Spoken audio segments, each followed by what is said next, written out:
ኢና ሊላሂ ወኢና ኢለይሂ ራጂዑን። አሰላሙ አለይኩም ወራህመቱላሂ ወበረካቱ። ውድ የተከበራችሁ ክብራትና ክብራን ውድ ቤተሰቦቼ ወንድሞቼ በመላው የዓለማችን የምድራችን ዳርቻ ያላችሁ ሁላችሁንም ሰላም ብያለሁ። በፎቶ ላይ የምታዩቸውን ታላቅ ዓሊም ዛሬ ረፋድ አካባቢ ላይ ገለዋቸዋል። አላህ ይርሐማቸው። አላህ ሱብሓነሁ ወተዓላ በጀነተል ፊርደውስ አልአዕላ በጀነት ጨፌ ይቀበላቸው። ወዳጅ ዘመዶቻቸውን እንዲሁም መላው ሙስሊሙን ደግሞ አላህ ሶብሩን ይወፍቀው። አንድ ዓሊም ሞት ማለት ተራ ሞት አይደለም። በተለይ ደግሞ በሰው ሲገደሉ በጣም ህመም ነው። በተለይ እኛ ሙስሊሞች ዘንድ በጣም ይደጋግማል። በሌላ እምነት አካባቢ ላይ አንድ የእምነትን አባት አንድ ሃይማኖትን አስተማሪ የሆነ ሰው መግደል ምን ልበላችሁ በጣም ከባድ ነው።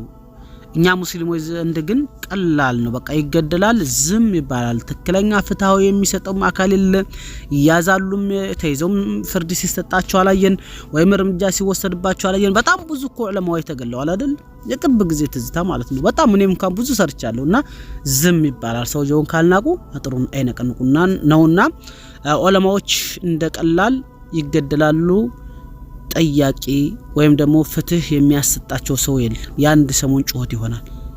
በጣም የሚያሳዝን ነውና አንድ ዓሊም ሲሞት እላው ላይ ያለውን ዕውቀት እላው ላይ ያለውን ዒልም ቁርአን ሐዲስን ፍቅህን ይዞ ነው የሚሞተው።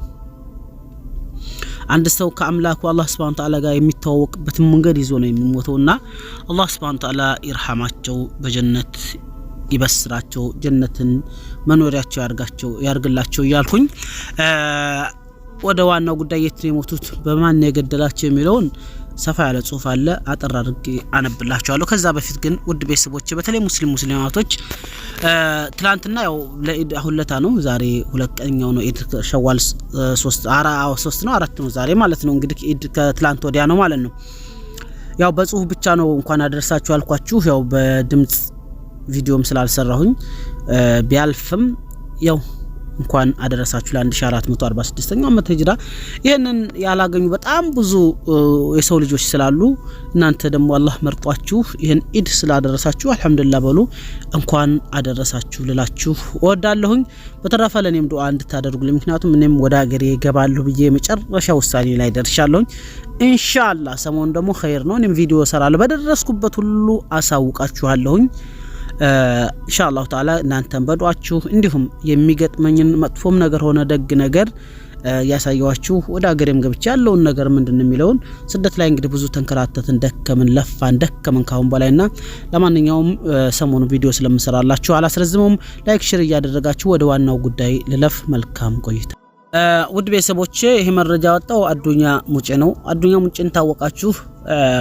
ምናልባትም የኢትዮጵያ ሙስሊሞች እንቅስቃሴ በተለይ በወጣቱ ዙሪያ በኡስታዞች በታስታውሱ እንደ 2004 2003 ጀምሮ በጣም ጎበዝ ታታሪ እስካሁን ድረስ ያልተገለባበጠ ፖለቲካው ምናምን ሳይገባ በዲኑ በተለይ በዲኑ ጉዳይ ላይ እሱና ዲኑ አሊ በጣም ጠንክረው የሚሰሩ እንዲሁም አብዱራሂም አህመድ ማለት ነው እና አዱኛ ሙጬም ከወጣቶች ወይም ከልጆች አንደኛው ነውና አላህ ይحفظው። አዱኛ ሙጬ ነው ይሄን መረጃ እንግዲህ ሼር ያደረገው። በነገራችን ላይ በጣም የሚያስቆጭ ነው። ሙስሊም ተኝቷል፣ ሙስሊሙ ደክሟል። ለምን እንደው አላቅም፣ በጣም ተዘናግቷልና ዑለማን መግደል በጣም ከባድ ነው ውዶች። ዑለማን መግደል አጠቃላይ ሙስሊሙን መናቅን ያክል ነው። እዛ አካባቢ ያሉ ሙስሊሞችን እንደመጨፍጨፍ ነው። ሙስሊም ዑለማ መግደል በጣም ህመም ነውና ለማንኛውም ብዙ ዑለማዎች ተገድለዋል። እስካሁን ድረስ አልተያዙም፣ አልተጠየቁም። ማንም ደማቸውን ይመልስላችሁ የለም ማለት በእርግጥ ኢትዮጵያ በሸሪዓ ስለማትተዳደር ደማቸውን ይመልስላችሁ ስላችሁ በህግ ተይዘው ተጠያቂነታቸው ትክክለኛ ፍትህ አግኝተው ለበርካታ አመት ቢያንስ መታሰር እንኳን አንድ ነገር ነው። ሆኖም ግን ገለው እንደልባቸው እየኖሩ ያሉባት ሀገር ናት። አላህ ሙስተዓን ከማለት ውጭ ሌላ ነገር የለኝም። እና አዱኛ ሙጬ ኢና ሊላሂ ወኢና ኢለይሂ ራጂዑን ይላል። ዛሬ እንግዲህ ማስከኞ ነው፣ ከኢድ 3ኛ ነው ምናምን ቀን ማለት ነው።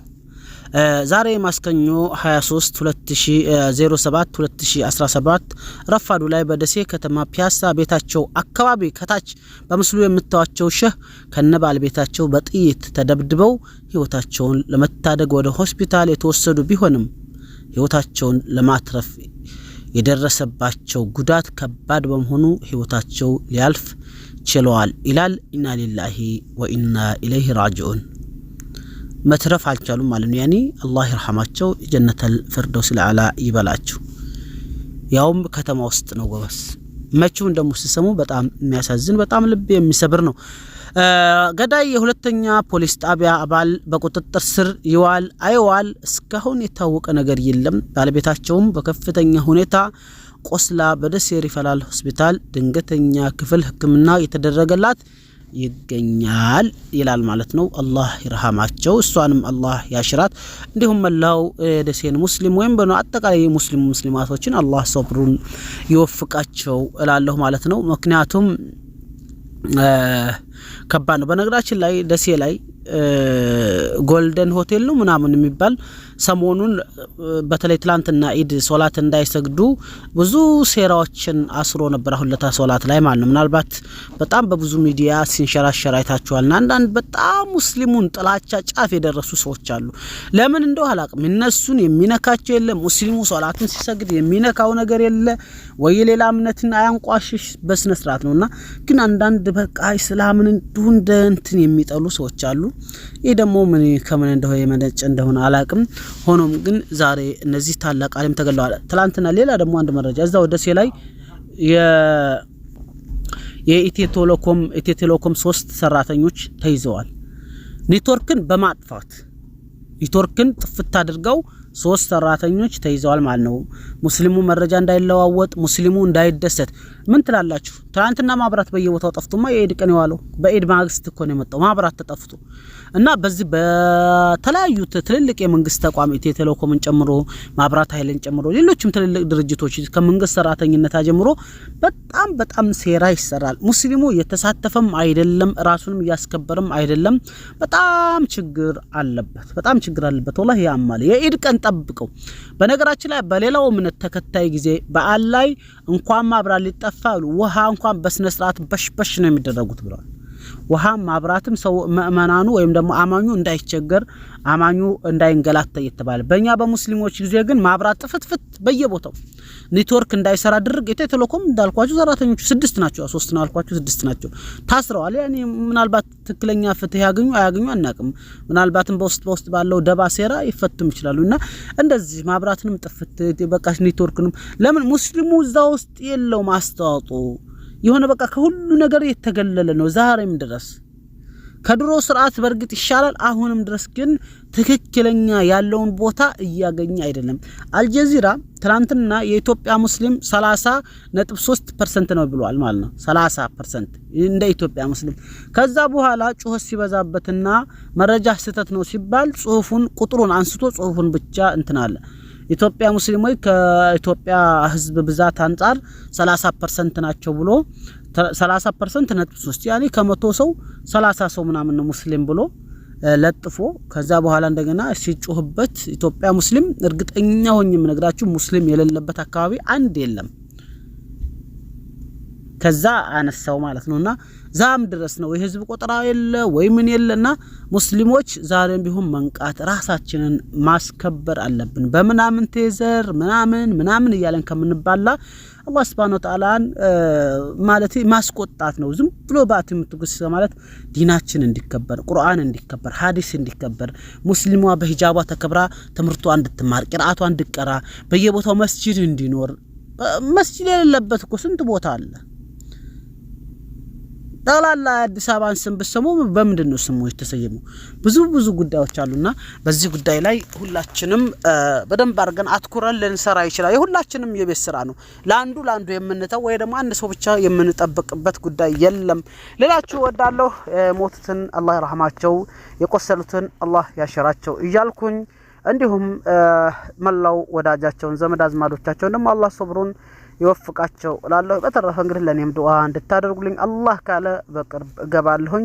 ስላለው ጉዳይ ሁሉ በግል ለብቻ ቪዲዮ ስለምሰራላችሁ የደረስኩባትን እያንዳንዷን እርምጃዬን ለእናንተ ሳላሳውቅ ምንም የማደርገው ጉዳይ የለም እላችኋለሁኝ። ወደ ቤተሰቦቼ እስካሁን ድረስ አብራችሁ ስለነበራችሁ እጅጉን አመሰግናለሁ። አላህ Subhanahu Wa Ta'ala ባላችሁበት የዓለማችን የምድራችን ዳርቻ ሰላም ያደርጋችሁ። ሁላችሁንም ወዳችኋለሁ። ወሰላሙ አለይኩም ወራህመቱላሂ ወበረካቱሁ። ወዳችሁ